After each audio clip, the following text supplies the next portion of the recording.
शांति।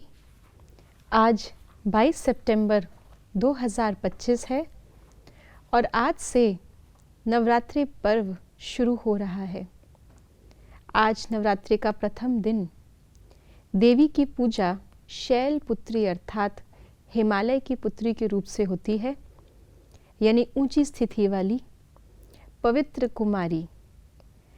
तो इसी के साथ साथ आइए सुनते हैं आज के बाबा के अव्यक्त इशारे भी।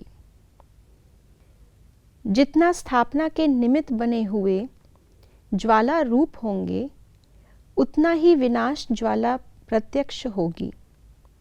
संगठन रूप में ज्वाला रूप की याद विश्व के विनाश का कार्य संपन्न करेगी। इसके लिए हर सेवा केंद्र पर विशेष योग के प्रोग्राम चलते रहें तो विनाश ज्वाला को पंखा मिलेगा। योग अग्नि से विनाश की अग्नि जलेगी, ज्वाला से ज्वाला प्रज्वलित होगी। जैसे आज के दिन का यादगार हिमालय की बेटी अर्थात ऊंची स्थिति वाली है, ऐसे ही बाबा हमें भी अपनी योग की ऊंची स्थिति बनाने के लिए आज प्रेरित कर रहे हैं। योग की ऊंची स्थिति, जिसको बाबा योग अग्नि भी कहते हैं, क्योंकि साधारण योग, रूह रिहान, चलते फिरते वाला कर्म योग, ये तो ठीक है। इससे हम इतना तो करते हैं कि कर्म करते जब हम योग में रहते हैं तो नए विकर्म नहीं बनते। बाबा की याद है, अपनी याद है, अपने कर्तव्य की याद है, बाबा से हो रही गुणों और शक्तियों की प्राप्तियों की याद है, तो नेचुरली कर्म में वही चीज़ लगेगी। लेकिन पिछले किए हुए विकर्म वो कैसे भस्म होंगे? नए तो हम नहीं बना रहे, लेकिन पुराने भी जो किए हैं उनको भी तो भस्म करना है।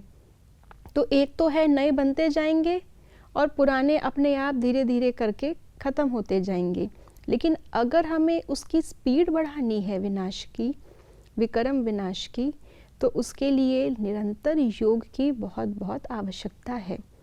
और योग भी हाई क्वालिटी का चाहिए, जिसमें कि कर्म की स्मृति भी ना हो, जिसमें कि अपने बीज रूप अवस्था की स्मृति हो। इसको बाबा कहते हैं योग अग्नि। तो इस योग अग्नि से हमारे अंदर के विक्रम विनाश हो जाते हैं। लेकिन जब ये योग अग्नि सभी ब्राह्मणों की एक साथ प्रज्वलित होती है, तो उससे न केवल हर एक के अपने अपने विक्रम विनाश होते हैं, लेकिन विश्व के अंदर भी वो पवित्र वाइब्रेशंस फैलते हैं, जिसके द्वारा विश्व में भी सतो प्रधानता का विकास होता है, स्थापना होती है।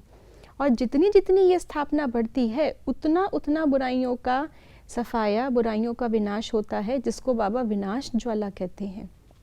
इसलिए अगर ये स्थापना की ज्वाला नहीं है तो विनाश की ज्वाला भी बीच बीच में बुझती रहती है। इसीलिए बाबा ने संगठन का महत्व बताया है। हमारी पढ़ाई भी संगठन में है, हमारा योग भी संगठन में ज़रूर होना चाहिए। कोई ऐसा समय दिन में निर्धारित, जैसे तीसरा रविवार भी हम लोग करते हैं, मुरली के पहले, मुरली के बाद का योग, नुमा शाम का योग। हमारी सेवा भी संगठन में बाबा कहते हैं होने के लिए, क्योंकि इन सब के वाइब्रेशंस का प्रभाव विश्व पर पड़ता है और उससे विश्व के अंदर भी बुराइयों का विनाश बहुत शीघ्र होता है और स्वर्ग की स्थापना शीघ्र होती है। ओम शांति।